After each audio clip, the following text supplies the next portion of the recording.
We have to delay the ascent. Heavy rain and the wind chill is very cold. Dangerous to have a hypothermia. Very windy already upside. Up there, including here. So to be safe, we will delay the ascent. Perhaps on the next week. We will not go up further. Besides, it's already 4:15 or 4:10 in the afternoon. So sa susunod na lang. As much as I wanted. Fortunately, this is the only clothing that we have.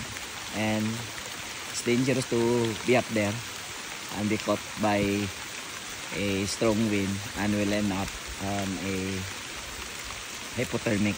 No? Even though we're on a bike, still it's dangerous. So we have to descend only from this location, monitored by Strava. Sorry. At susunod naman ba? Susunod. Alright.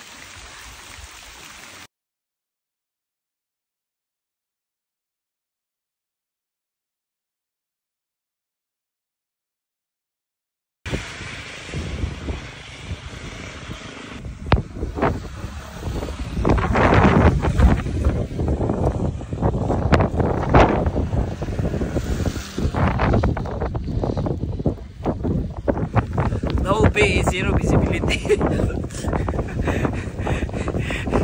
Sabis ka natin si Alasana doon, Paroy. And